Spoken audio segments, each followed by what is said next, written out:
సత్య టాక్స్కు స్వాగతం. నేను సిహెచ్వి సత్యనారాయణ. ఇప్పుడు ఆంధ్రప్రదేశ్లో తిరుపతి లడ్డు కల్తీకి అధికార ప్రతిపక్షాల యొక్క మధ్య జరుగుతున్న ఆ, ఈ ప్రకటనల యుద్ధం కానీ లేదంటే ఆరోపణలు ప్రత్యారోపణల ఆ, సారాంశం చూస్తుంటే విచిత్రంగా అనిపిస్తుంది. అంటే అసలు ఇప్పుడు లడ్డూలో కల్తీ జరిగిందా లేదా అనే అంశం మీద ఇప్పుడు అసలు చర్చ జరగాల్సింది పోయి లడ్డూలో నాన్ వెజిటేరియన్ కల్తీ జరిగిందా వెజిటేరియన్ కల్తీ జరిగిందా అనే దాని మీద చర్చ జరుగుతుంది. వైఎస్ఆర్సీపీ ఏమో ఇప్పుడు చంద్రబాబు నాయుడు ఆ రోజున జంతువుల కొవ్వు కలిపారు లేదంటే పంది కొవ్వు కలిపారు అని చెప్పేసి అన్నాడు. ఆ విషయాన్ని ఇప్పుడు పట్టుకుంటున్నాడు. కానీ నిజంగా అసలు కల్తీ జరిగిందా లేదా, వాళ్ళు అక్రమాలు చేశారా లేదా అనే పాయింట్ని మాత్రం వాళ్ళు వదిలేస్తున్నారు. ఈ అంశంపై మనతో మాట్లాడటానికి సీనియర్ జర్నలిస్ట్ మస్తాన్ రావు గారు మనతో ఉన్నారు. ఆయన అడిగి ఈ అంశం మీద మరిన్ని విషయాలు తెలుసుకుందాం. నమస్కారం అండి మస్తాన్ రావు గారు.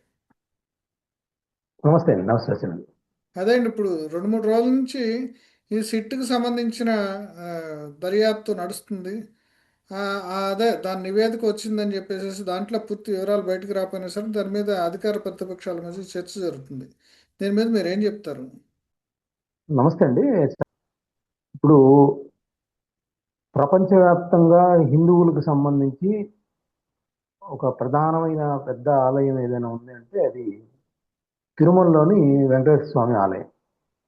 తిరుమల తిరుపతి దేవస్థానం అనేది ప్రతి హిందువుకి సంబంధించి వాళ్ళ జన్మలో ఒక్కసారైనా సందర్శించి ఆ దేవుడి దర్శనం చేసుకోవాలనేది ఉంటది.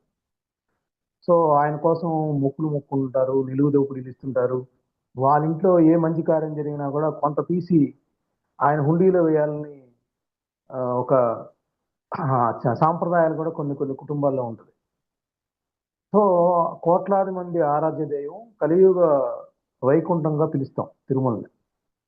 సో అలాంటి వ్యక్తికి సంబంధించి వెంకటేశ్వర స్వామికి సంబంధించి ఇప్పుడు జరుగుతున్న ఏదైతే చర్చ చాలా దురదృష్టకరం ఒక రకంగా చెప్పాలంటే. ఎందుకంటే ఆయన్ని నమ్ముకొని కోట్లాది మంది ఇచ్చిన డబ్బులతో వాళ్ళకి ఆ దేవాలయం సందర్శించే వాళ్ళకి ఒక ప్రసాదం పెడదామని సంకల్పం ఎప్పుడో వందల ఏళ్ళ నాటి నుంచి జరుగుతూ ఉంటే రాజకీయ పార్టీలు వాళ్ళ పబ్బం గడపడం కోసం, లేదంటే వాళ్ళ ఓటు రాజకీయం కోసం, లేదంటే వాళ్ళ అవినీతి కోసం ఆయన్ని ఆయన ఏదైతే చెప్పారో సత్యం లేకపోతే ధర్మాన్ని, మనం ధర్మాన్ని రక్షించండి, ధర్మం రక్షితో రక్షిత అనేది ఉంటుంది తిరుమల వెళ్ళినా కూడా.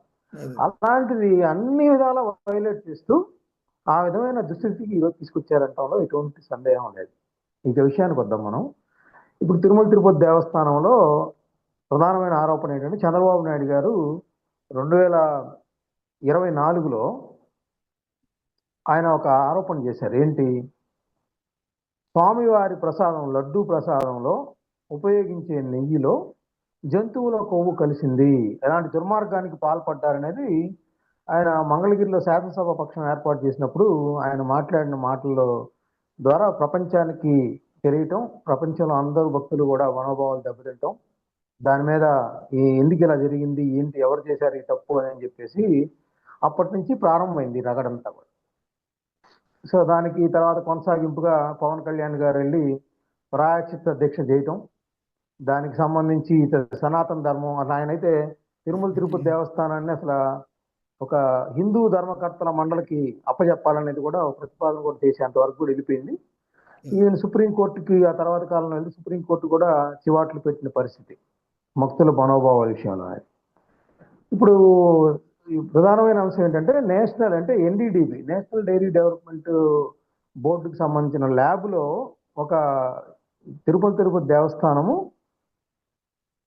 అక్కడికి లడ్డూలో ఎట్లాంటి పదార్థాలు వాడారు ఏంటనేది పరీక్షలకు పంపినప్పుడు నెయ్యికి సంబంధించి ఒక రిపోర్ట్ ఇచ్చింది. దానిలో ఏమనుంది?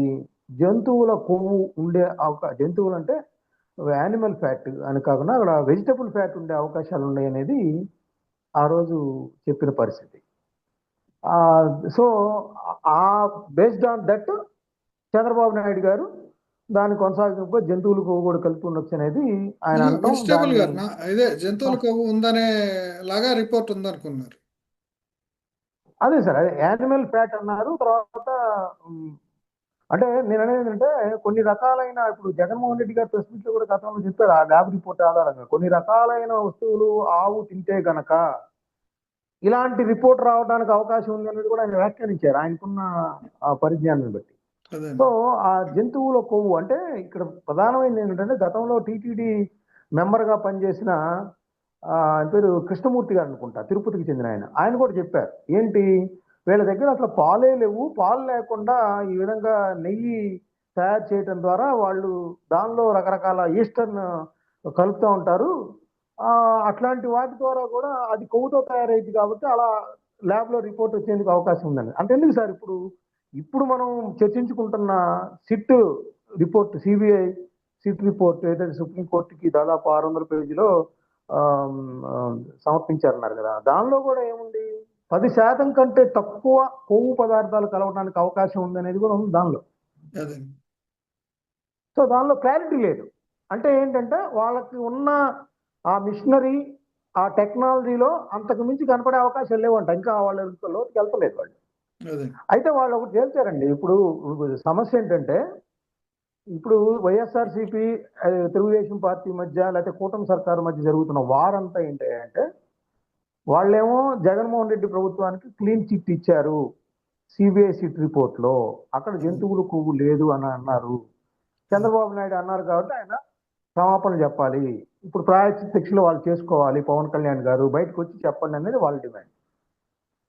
ప్రభుత్వం నుంచి ఏంటంటే మేము ఫస్ట్ నుంచి కూడా చెప్తుంది ఏంటంటే, అంటే తెలుగుదేశం పార్టీ కానీ జనసేన కానీ వీళ్ళందరూ బీజేపీ కావచ్చు, వాళ్ళ నిన్న సత్యకుమార్ గారు కూడా మాట్లాడారు. అసలు అక్కడ కల్తీ జరిగింది అనేదే మేము చెప్పాము. అసలు నెయ్యే, పాలు లేదు, పాల సేకరణ లేదు, వెన్న లేదు, కేవలం పామాయిల్ కొన్ని రకాల రసాయనాలు కలపడం ద్వారా అక్కడ నెయ్యి అనే ఒక మిశ్రమాన్ని తీసుకొచ్చారు. అసలు అది నెయ్యే కాదు, అది రుజువైపోయింది. అదైతే ఉంది ఛార్జ్ షీట్లో. ఛార్జ్ షీట్లో ఏమనుంది, అది కేవలం ఒక మిశ్రమము, అది పాల ద్వారా వచ్చింది కాదు అనేది తెలిపోయింది అక్కడ.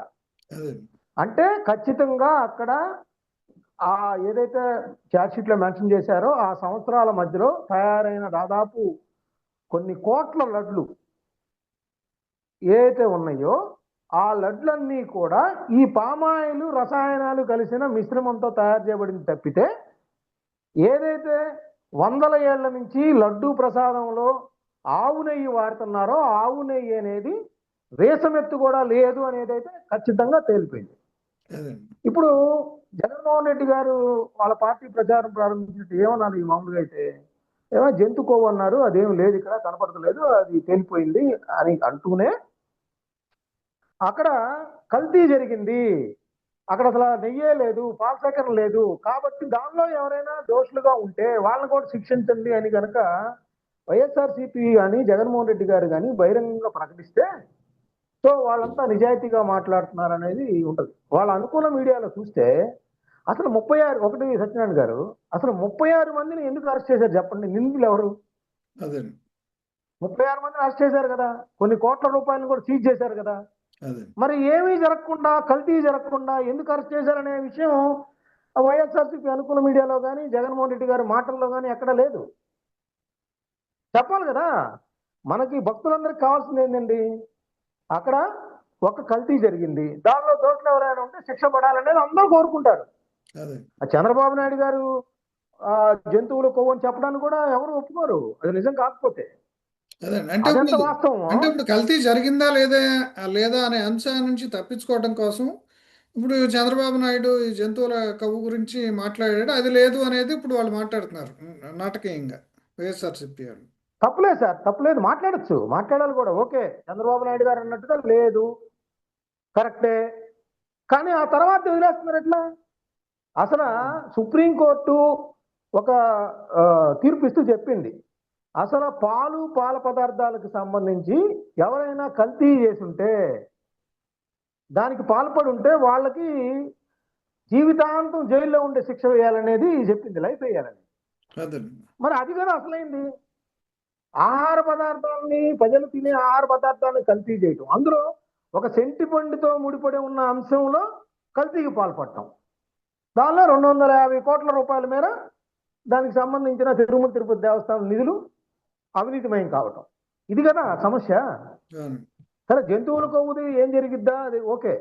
అంటే ఇప్పుడు వాళ్ళ చర్చ అంతా జంతువుల కొవ్వు వైపు తిప్పుతున్నారు, అసలు కల్తీ జరిగిందా అవినీతి జరిగింది అనే దాన్ని తప్పించుకోవడం కోసం. అంటే ఇదంతా పొలిటిసైజ్ అయిపోయింది ఇష్యూ. ఇప్పుడు పొలిటిసైజ్ అవడం కంటే ఇంకోటి సార్, అంటే నిష్పక్షపాతంగా మనం ఏ పార్టీకి సంబంధం లేదు. మనం మాట్లాడుతుంది ఏంటంటే ఆ నివేదిక, ఛార్జ్ షీటు అసలు ఏం జరిగింది. ఇప్పుడు గతంలో ఒక తిరుమల తిరుపతి దేవస్థానంలో 2020కి ముందు అనుకుంటా సబ్జెక్టు కరెక్షన్. అంతకుముందు ప్రతిరోజు గనక 4,00,000 లీటర్ల పాలు సేకరణ ఉన్న డైరీలకు మాత్రమే ఆ టెండర్లలో పాల్గొనే అవకాశం ఇచ్చేవాళ్ళు.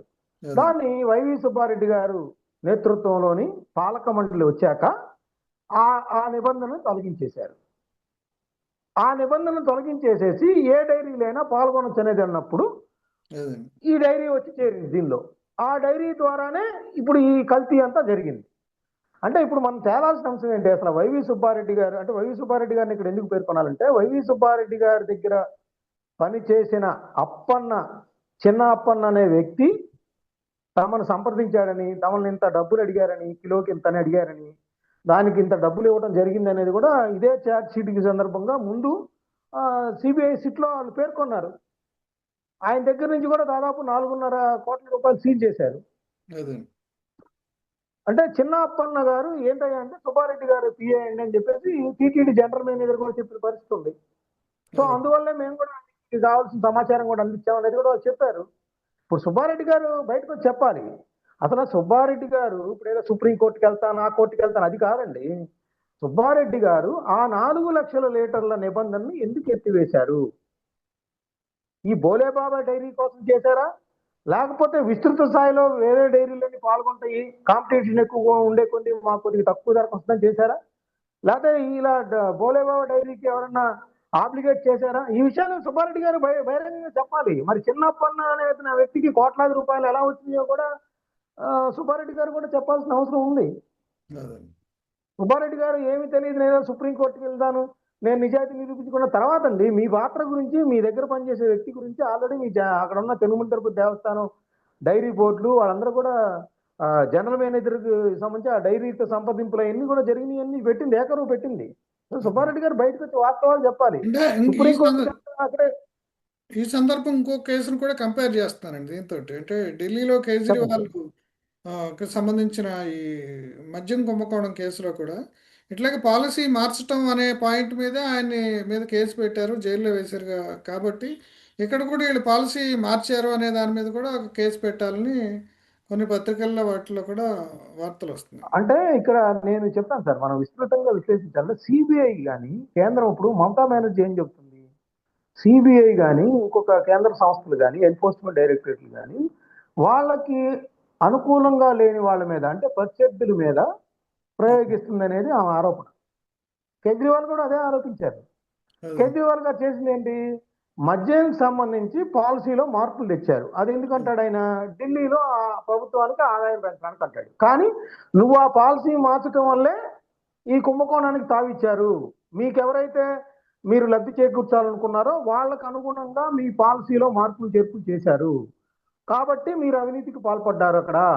అక్కడ ప్రజాస్వామ్య విరుద్ధంగా మీరు నిర్ణయాలు తీసుకున్నారు. ప్రభుత్వానికి నష్టం వచ్చే చర్యలు మీరు ఆ పాలసీ తీసుకోవడం ద్వారా చేశారు అన్నారు. అదే గనక నిజమై ఉంటే ఇప్పుడు మరి ఈ పాలసీలో కూడా సుబ్బారెడ్డి గారిని ముందు ప్రశ్నించాలి. అదే బాబు కంపారిజన్ ఎందుకు ఈ పాలసీ తెచ్చారు? కంపారిజన్ మరి అది పాలసీ ఎందుకు తెచ్చారు? అంతకు ముందున్న నిబంధనలను ఎందుకు మీరు ఎత్తివేశారు? మరి ఇప్పుడు ఆ ఎత్తివేసిన తర్వాతే ఈ కుంభకోణానికి అవకాశం వచ్చింది అంటే మరి ఆయన చర్యల్ని, ఆ పాలసీని కూడా సాధారణంగా అనుమానిస్తారు. అయితే ఏంటంటే ఇక్కడ కేంద్ర ప్రభుత్వ సిబిఐ కూడా ఇటీవల కాలంలో వివేకానంద రెడ్డి గారి హత్య కేసు చూసినా, లేకపోతే ఇట్లాంటి కేసులు చూసినా వాళ్ళకి కావాల్సినంత మేరకు మాత్రమే దర్యాప్తు చేసి అక్కడితో ఆపేస్తున్నారు. మీకు ఒక ఎగ్జాంపుల్ చెప్తానండి. ఇప్పుడు వివేకానంద రెడ్డి గారి హత్యకి సంబంధించి అజయ్ కల్లాం గారని ఆయన సిఎస్ గా పనిచేశారు. ఆ తర్వాత ఆయన కొద్దిగా వైఎస్ఆర్సీపీకి సపోర్ట్ గా కొన్ని పాల్గొన్న పరిస్థితి ఉంది. ఆయన వివేకానంద రెడ్డి గారి హత్య జరిగిన తెల్లవారుజామున జగన్ గారితో సమావేశం అయ్యారన్నారు. సిబిఐ ఆయనకు కూడా నోటీస్ ఇచ్చింది. ఏంటంటే మీరు ఆ రోజు ఏమన్నారంటే ఆయన చెప్పారు. కానీ అసలు అజయ్ కల్లాం గారికి ఎవరు సమాచారం ఇచ్చారనేది మాత్రం సిబిఐ దర్యాప్తు చేయట్లా, అక్కడతో ఆపేసింది. అంటే ఏంటి, వాళ్ళకు కూడా ఏమైనా ఎజెండాలు ఉన్నాయా? దర్యాప్తు అంటే పూర్తి స్థాయిలో ప్రజలకి పారదర్శకంగా ఉండేలాగా ఏ దర్యాప్తు అయినా సాగాలి. ప్రజలకు వాస్తవాలు తెలియాలి. ఎందుకంటే మనం డెమోక్రసీలో ఉన్నాం. ప్రతి పైసా ప్రజల నుంచే వచ్చిద్ది. ఎంపీలు గాని, మంత్రులు గాని, ఎవరు సుప్రీంకోర్టు గాని ఏది నడిచినా కూడా ప్రజల నుంచి వస్తే పన్నుల ద్వారా వచ్చే ఆదాయం ద్వారానే వాళ్ళందరికీ జీతభత్యాలు ఉంటాయి. మనందరం కూడా ఒక సమాజం, మంచి సమాజం నిర్మించుకుంటాం. తద్వారా అన్ని పారదర్శకంగా ఉండాలి. దీనిలో హైడ్ చేసి ఒక్క రక్షణ చర్యలు తప్పితే, దేశ రక్షణ చర్యలు తప్పితే మిగతా అన్ని పారదర్శకంగా ఉండాలనేది మనకి రాజ్యాంగం చెప్పింది. అనేక హక్కులు, ఆదేశ సూత్రాలు, ప్రాథమిక హక్కులు అన్ని కల్పించింది. దాని ప్రకారం చేయాలి కదా. అంటే అప్పుడు ఇక్కడ సిబిఐ ఇక్కడ కూడా చూడండి. సిబిఐ ఎంక్వైరీ కరెక్ట్ గా చేయలేదని మీ ఉద్దేశం సమగ్రంగా. అంటే అది సిబిఐ ఎంక్వైరీ జరిగింది. అయితే దాని లోతుపాట్లకు కూడా వెళ్ళాల్సిన అవసరం ఉంది. ఏ అంశంలోనైనా వాళ్ళకి కావాల్సినంత మేరకే కాదు. ఇప్పుడు ఇప్పుడు ఇక్కడే ఉందండి. ఇప్పుడు మీరు అన్నారు ఇందాక పాలసీలో మార్పులు వచ్చాయి కేజ్రీవాల్ నాకు. ఇప్పుడు పాలసీలో మార్పుల గురించి కూడా సిబిఐ విచారించాలి కదా. అంతకుముందు ఎందుకు పాలసీ ఉండేది, మంచి పాలసీ, ఆ తర్వాత దాన్ని ఎందుకు చేంజ్ చేశారు, ఇప్పుడు ఈ కుంభకోణానికి దానికి సంబంధం ఉందా లేదా అనేది కూడా సిబిఐ దర్యాప్తులో భాగంగా చేయాల్సిన అవసరం అయితే ఉంది కదా. ఇప్పుడు వీళ్ళు పార్టీలు ఏమనుకుంటారు, అప్పట్లో వేమిరెడ్డి ప్రశాంత్ రెడ్డి గారు ఉన్నారు, పార్థసారథి గారు ఉన్నారు, చెయ్యండి, వాళ్ళని కూడా ఎంక్వైరీ చేయాలి కదా. మనం ఏమైనా వద్దంటాం ప్రజలుగా. వాళ్ళే కాదండి, జగన్మోహన్ రెడ్డి గారు, అనిల్ కుమార్ సింఘాలు అప్పుడు ఈవోగా ఉన్నారు, Yes. ఇప్పుడు ఈవోగా ఉన్నారు. అదే నేనంటుంది. ఇప్పుడు ఏదో అంటారు చూసారా, చిన్న స్థాయి ఉద్యోగులు బలవుతున్నారంటానికి ఇక్కడ పెద్దవాళ్ళందరినీ వదిలేసేసి, అంటే నిర్ణయాధికారాలు ఎవరైతే చేశారో, లేదంటే దాన్ని ఇంప్లిమెంటేషన్ ఎవరైతే చేశారో వాళ్ళని ఎందుకు వదిలివేయబడుతున్నారు అనేది ప్రజలందరూ ప్రశ్నిస్తున్నారు ఈరోజు. ఈ రాజకీయ నాయకులు, ఓట్లు ఇవన్నీ పక్కన పెట్టండి. మనకు కావాల్సిన ప్రజలకి ఏంటి, దానిలో పారదర్శకంగా నిజంగా అవినీతి జరిగితే అది ఎవరి కారణంగా జరిగింది, ఎవరి వల్ల స్వామివారు నష్టపోయారు, ఎవరికి శిక్ష పడుతుంది, ప్రజాస్వామ్యబద్ధంగా న్యాయ వ్యవస్థ పరంగా ఎవరికి శిక్షలు పడతాయి అనేది ఎదురు చూస్తూ ఉంటారు ప్రజలు. ఇప్పుడు అదేగా వచ్చింది. ఇప్పుడు అనిల్ కుమార్ సింఘాల్ గారు ఉన్నారు, లేకపోతే సుబ్బారెడ్డి గారు ఉన్నారు, తర్వాత వచ్చిన ప్రభుత్వం ఉండొచ్చు, లేకపోతే అంతకుముందు వేరే ప్రభుత్వం ఉండొచ్చు. ఏ ప్రభుత్వం ఉన్నా ప్రజలకు అనవసరం. అక్కడ తిరుమల తిరుపతి దేవస్థానానికి సంబంధించి భక్తుల మనోభావాలు దెబ్బతిన్నాయా లేదా, అక్కడ అవినీతి జరిగిందా లేదా, ఆ అవినీతికి కారకులు ఎవరు, ఆ కారకులకు శిక్ష పడుతుందా లేదా, ఇవి కదా కావాల్సింది. అతను ఎవరికో క్లీన్ చిట్ ఇచ్చారని, వీళ్ళకి ఎవరికో క్లీన్ చిట్ ఇవ్వలేదని అవి కాదు కదా మనకు కావాల్సింది. ఇప్పుడు అక్కడైతే ఒకటి మాత్రం నిజం సార్, ఏంటి అక్కడ నెయ్యి అనేది లేదు, పాల నుంచి తీయలేదు, వెన్న లేదు, అసలు ఆవులే లేవు వాళ్ళకి. కేవలం పామాయిల్తో కొన్ని రకాల రసాయనాలు కలిపితే వచ్చిన దాన్ని నెయ్యిగా, అది రూపంలో నెయ్యిగా ఉంటది, స్మెల్ కూడా వచ్చిందంట, కొన్ని కలిపారనేది అది. సో అంటే ఇక్కడ నెయ్యి లేదనేది అర్థమైంది కదా. ముందు దాన్ని ఒప్పుకుందాం మనం. ఎవరి హయాంలో ఇది నిజానికి పవిత్రతకి సంబంధించే కాదు, కల్తీ ఆహార కల్తీ నిరోధక చట్టం కింద కూడా వస్తుంది అనుకుంటా. ఖచ్చితంగా ఇందాక నేను అదే చెప్పాను సార్, ఆహార పదార్థాలను కల్తీ చేసిన వాళ్ళకి చాలా కఠినమైన శిక్షలు ఉంటాయి. వేరే దేశాల్లో అయితే ఉరి శిక్షలు వేస్తారు. ఇక్కడ మరి అన్ని కోట్ల లడ్డులు మనం తినేసాం అందరం. అదే ఏమన్నా ప్రమాదం జరుగుంటే ఎవరు బాధ్యులు దానికి? పైగా దేవుడు ప్రసాదం అయినా కూడా అందరూ కూడా వెళ్ళి, మనం తిరుపతి వెళ్ళామంటే మన ఇంటి చుట్టుపక్కల వాళ్ళందరూ కూడా పంచుకుంటాం. అంతెందుకు సార్, జగన్మోహన్ రెడ్డి గారు ఢిల్లీ వెళ్ళినా, చంద్రబాబు నాయుడు గారు ఢిల్లీ వెళ్ళినా, ముఖ్యమంత్రి స్థాయిలో వాళ్ళు ఒక వెంకటేశ్వర స్వామి బొమ్మ, ఒక 10 లడ్లు తీసుకెళ్ళి ఇస్తారు ప్రధానమంత్రి గారు, లేకపోతే అమిత్ షా గారికి, లేకపోతే నిర్మలా సీతారామన్ గారికి, అంతకుముందు మన్మోహన్ సింగ్ గారికి. ఎవరున్నా వెళ్ళి ఇచ్చేది అంటే ఆంధ్రప్రదేశ్ అంటే అదొక ప్యారలల్ గా కనిపిస్తూ ఉంటుంది. లడ్డు కుంభకోణం మొదట బయటపడినప్పుడు చంద్రబాబు నాయుడు ఇప్పుడు దీంట్లో ఈ లడ్డూలో జంతువుల కొవ్వు లేదంటే పంది కొవ్వు కలిసింది అనేది ఒకటి స్టేట్మెంట్ ఇవ్వటం ద్వారా జగన్మోహన్ రెడ్డిని రాజకీయంగా ఒక దెబ్బ కొట్టే అంశాన్ని తాను తెలివిగా ఉపయోగించుకున్నారని అనిపిస్తుంది. అయితే ఇప్పుడే అదే రివర్స్లో వాళ్ళు ఇప్పుడు లేదు, ఆ పంది కొవ్వు జంతువుల కొవ్వు ఏం లేదు అని వాళ్ళు మాట్లాడుతున్నారు కానీ వైఎస్ఆర్సీపీ నుంచి, కానీ దాన్ని రాజకీయంగా ఉపయోగించుకోలేకపోతున్నారు అంటారా? అంటే చంద్రబాబు రాజకీయ చతురత ముందు జగన్ చతురత నిలబడటం లేదంటారా? అంటే ఖచ్చితంగా సార్, ఏంటంటే జగన్మోహన్ రెడ్డి గారు ఏంటంటే ఆయన ఏదైనా విషయం తీసుకుంటే ఏంటంటే, ఆయనకి ఇప్పుడు భోగాపురం ఎయిర్పోర్ట్ తీసుకోండి, ఆయన భోగాపురం ఎయిర్పోర్ట్ని తీవ్రంగా వ్యతిరేకించాడు. కానీ అధికారంలోకి వచ్చాక ఆయన అది కావాలనుకున్నాడు. కానీ ఆయన ఏమంటాడు, ఇప్పుడు భోగాపురం ఎయిర్పోర్ట్ ఏదో తానే తీసుకొచ్చానని చెప్తారు. అది కాదు కదా. ప్రజలు ఏం కోరుకుంటారంటే ఆయన వ్యతిరేకించింది నిజం, ఆ తర్వాత వచ్చిన తర్వాత డెవలప్ చేసింది నిజం. దీన్ని ఒప్పుకుంటారు, అంతేగాని నేనే మొత్తం చేశానంటే ఒప్పుకోరు జనాలు. అదే అట్లాగే ఈ కేసు విషయం తీసుకుంటే చంద్రబాబు నాయుడు గారు ఏంటి, ఆయనకి టీటీడీ ఈఓ శ్యామలరావు గారు వచ్చి కలిసిన తర్వాత మరి ఇలాంటి రిపోర్ట్ వచ్చింది ఎన్డీడీబీ నుంచి, ఆ రిపోర్ట్లో భాగంగా అక్కడ యాన్యువల్ ఫ్యాట్ ఉందనగానే ఆయన కొద్దిగా దాన్ని జగన్ దెబ్బ కొట్టడానికి, వైఎస్ఆర్సీపీని దెబ్బ కొట్టడానికి వాడారంటంలో ఎటువంటి సందేహం లేదే. అదే ఎందుకంటే అది ఎంక్వైరీకి కానీ ఏమి ఆదేశించకుండానే ఆయన ఒక డెసిషన్ తీసుకున్నారు. ఏంటి, ఇంత దుర్మార్గాన్ని కొడిగట్టారండి ఈ విధంగా. అంటే ఆయన అప్పుడే కనుక కల్తీ చేశారనే పదం వాడుంటే ఇప్పుడు జగన్ మరింత ఇరుక్కుపోయేవాళ్ళు. అదే ఆయన యానిమల్ ఫ్యాట్ వాడారు, ఇప్పుడు ఆ యానిమల్ ఫ్యాట్ కంటెంట్ కొద్దిగా తక్కువగానే ఉంది అనేది ఎప్పుడైతే రిపోర్ట్లో ఇచ్చిందో, దాదాపు లేదు, అవశేషాలు పెద్దగా లేదు అనేది ఇచ్చిందో, జగన్మోహన్ రెడ్డి ఏంటి దాన్ని పట్టుకొని క్లీన్ చిట్ ఇచ్చిందని వాళ్ళు సోషల్ మీడియాలో 2-3 రోజులుగా చేస్తా ఉంటే, దానికి మళ్ళీ రివర్స్ రాజకీయం చంద్రబాబు నాయుడు గారు వాళ్ళ social media, Telugu Desam party social media చేస్తారు. అయితే అల్టిమేట్ గా ఇక్కడ ఎవరు అర్థం అవుతున్నారు అంటే శ్రీవారి భక్తులు. అదే వీళ్ళ రాజకీయాల కోసం వెంకటేశ్వర స్వామిని రోడ్డు మీద పడేయటం ఏంటండి? మేము పైసా పైసా కూడగొట్టుకొని నిలువు దోపిడీగా, లేకపోతే ఆయన్ని మా కుటుంబాల్లో తొలి జీతం కానీ, లేకపోతే వ్యాపారంలో తొలి సంపాదన కానీ, తొలి ఆదాయం కానీ అక్కడికి వెళ్ళి ఇస్తారు. మాలో అహం నశింపు అని చెప్పడానికి తలనీలాలు కూడా ఇస్తా ఉంటారు. అలాంటి డబ్బుల్ని తీసుకొని అక్కడ వెళ్ళి పరిపాలించండి రా, భక్తులకు సరైన సౌకర్యాలు కల్పించండి, మంచి ఆగమ శాస్త్ర నియమాలు కానీ, లేకపోతే వేదాల్లో ఏం చెప్పారో కానీ, ధర్మాన్ని సరైన విధానంలో నడపడానికి కానీ ఏం చేయాలో అవి చేయండి అని మీకు పదవులు ఇస్తే, పాలక మండలి కట్టబెడితే, అదేదో మీ సొంత ఎస్టేట్లలాగా జాగీర్లాగా అవినీతికి పాల్పడటం, లేకపోతే కల్తీ చేసిన పదార్థాలు భక్తులకు పెట్టడం, ఇలాంటివన్నీ ఆలోచించుకుంటా ఉన్నారు. అయితే అక్కడ మీరు ఇందాక వేసిన ప్రశ్న, చంద్రబాబు నాయుడు గారు ఖచ్చితంగా ఆ రోజు ఫ్యాట్ ఉందనే విషయం ప్రకటించడం అనేది జరిగింది. అది రాజకీయ ఎత్తుగడగా కావచ్చు, నిజంగా వెంకటేశ్వర స్వామి మీద కూడా కొంత అంటే 50% భక్తి ఒకసారి కూడా ఉండదు. శత్రువుని ఫినిష్ చేయటం కూడా అల్టిమేట్ గా ఫినిష్ చేద్దామని కూడా ఆయన ఇదవచ్చు. ఖచ్చితంగా అండి. అప్పటికే 11 స్థానాలు వచ్చి దెబ్బతిని ఉన్నారు జగన్మోహన్ రెడ్డి.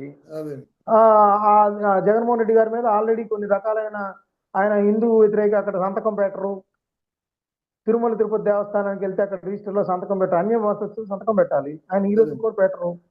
అదేవిధంగా అక్కడ చూస్తే అన్యమత ప్రచారం ఆయన హయాంలో జరిగిందని గతంలోనే ప్రచారం ప్రారంభించింది తెలుగుదేశం పార్టీ. జెరూసలేము యాత్రకు సంబంధించి కూడా ఆర్టీసీ టికెట్ల వెనకాల ముద్రించారని, అదే అదేవిధంగా ఆయన భార్యతో కలిసి వస్త్రాలు ఎప్పుడు సమర్పించారని, ఇట్లాంటివన్నీ ఎప్పటికప్పుడు ఆయన ఇంట్లో గుడి, వెంకటేశ్వర స్వామి గుడి సెట్ వేశారనేది కూడా రాజకీయం చేశారు కదా చంద్రబాబు నాయుడు అండ్ తెలుగుదేశం పార్టీ అందరూ కూడా.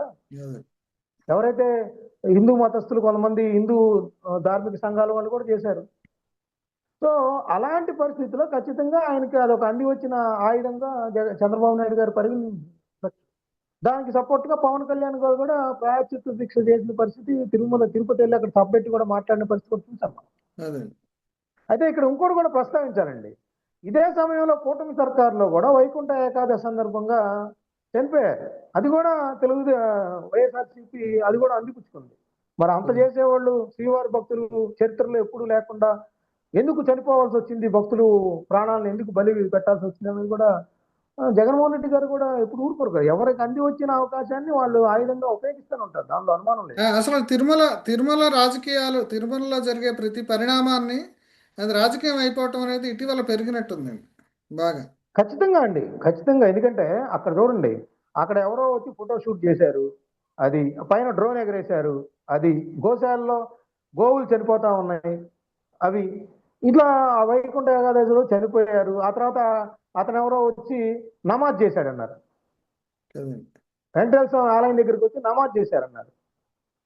ఇలాంటివన్నీ రోజు ఆ మందు బాటలు జరుగుతాయని మొన్న వచ్చింది.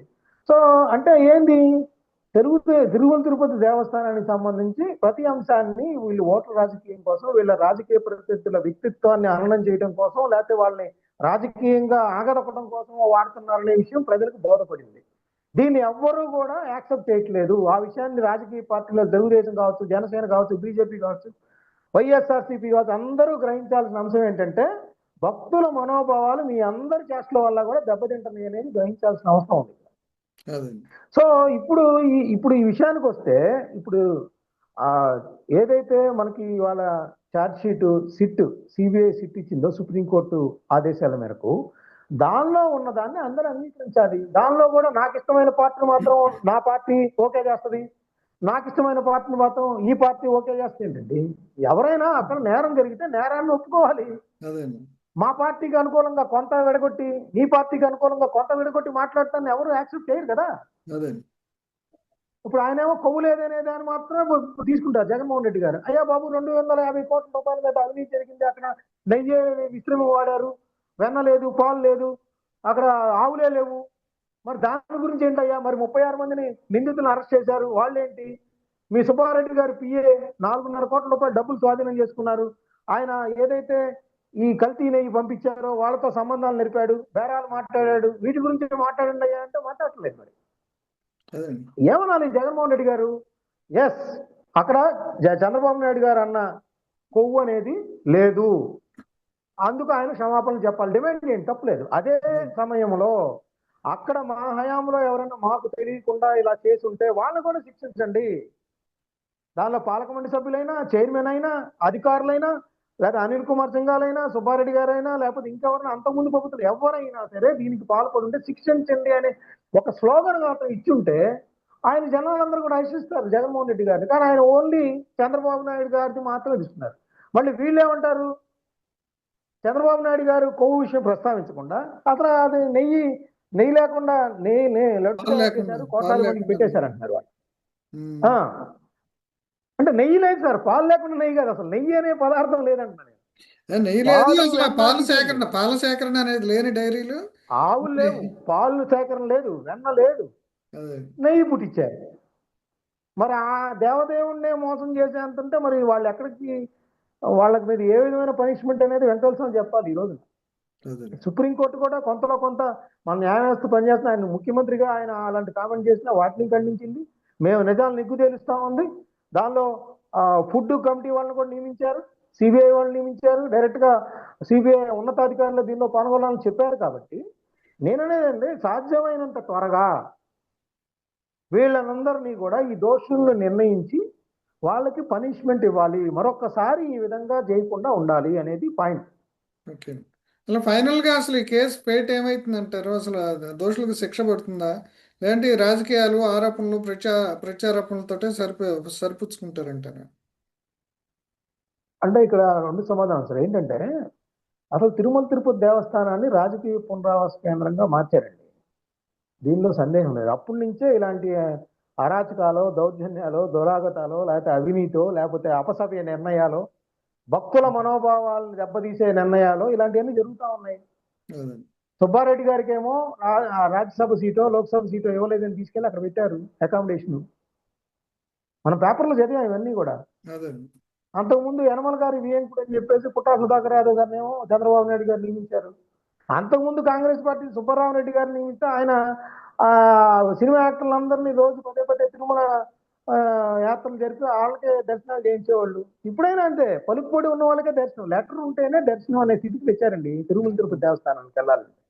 సామాన్యుడు వెళ్ళి తన కుటుంబంతో హాయిగా 4-5 గంటల్లో దర్శనం చేసుకునే పరిస్థితి అయితే ఈ రోజు లేదు. సామాన్యుడు కూడా ఇప్పుడు మామూలు టికెట్లు బుక్ చేయటం కదా, లెటర్ ఎట్లా సంపాదిద్దాం అనేది ఇప్పుడు ప్రతి వాళ్ళకి ఆలోచన అయిపోయింది. అసలు తిరుమల వెళ్తే మానుకున్నారండి చాలా మంది. అదే. తిరుమల వెళ్ళాలంటే వెంకటేశ్వర స్వామికి సంబంధించిన విఐపి లెటర్ తెచ్చుకోవాలి. ఆ విఐపి లెటర్ ఏమో మన ఎమ్మెల్యే గారికి 2 ఇస్తారంట రోజుకి. ఆ 2 నియోజకవర్గం మొత్తం సరిపోవు. మనం వెళ్తేనేమో 2-3 రోజులు ఉండాలేమో, రోజు ఉండాలేమో, కొన్ని గంటల పాటు వెయిట్ చేయాలేమో, పిల్లలతో ఎలా ఉండాలి, అకామిడేషన్ ఏంటి? సో దీనికి ఏమంటారు, అసలు ఇలా చేయటం ద్వారా తిరుమలకి ఎవరిని రానికుండా చేస్తున్నారనేది ఇంకో పార్టీ ఆరోపిస్తుంది. అదే. సో ఇది కాదు. అందుకనే ఏంటంటే మంచి వచ్చాడో పవన్ కళ్యాణ్ గారు అయితే ఒక ప్రపోజల్ చేశారండి. ఎవరు ఏమీ ఆశించకుండా, స్వామివారి నుంచి కానీ లేకపోతే వేతనాల రూపంలో ఆశించకుండా హిందూ ధర్మకర్తల మండలిగా ఏర్పాటు చేసి రాజకీయ నేతల ప్రమేయం అనేది లేకుండా నిర్ణయాలు తీసుకోబడతాయో, లేదా అక్కడ నియామకాలు జరుగుతాయో, పాలక మండలిలో కావచ్చు, చైర్మన్ గా కావచ్చు, అప్పుడు వీటిని కొంతవరకు 70-80% అడ్డుకట్ట వేయడానికి అవకాశం ఉంది. రెండోది ఏంటంటే మీరు అడిగింది, ఈ కేసు ఖచ్చితంగా సంవత్సర కాలం లోపలే ఛార్జ్ షీట్ దాఖలు చేసే పరిస్థితి వచ్చిందంటే సుప్రీంకోర్టు ఇనిషియేషన్ కానీ ఆదేశాలు కానీ పనిచేస్తున్నాయి అనేది అయితే నేను అనుకుంటున్నాను. కాబట్టి ఇప్పుడు ఆల్రెడీ 36 మందిని అరెస్ట్ చేశారంటున్నారు.